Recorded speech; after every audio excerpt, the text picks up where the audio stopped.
আসসালামু আলাইকুম দর্শক, চলে আসলাম লাউ দিয়ে মুরগির মাংস রান্নার একটা রেসিপি নিয়ে।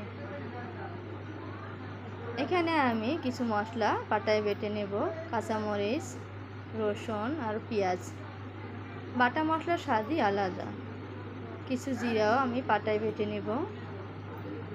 এখানে আমি হাঁড়িতে তেল দিয়ে পেঁয়াজ, রসুন, কাঁচামরিচ বাটা দিয়ে দিলাম এলাচ, দারচিনি, আদা বাটা। মশলাটা ভালো করে কষিয়ে নেব।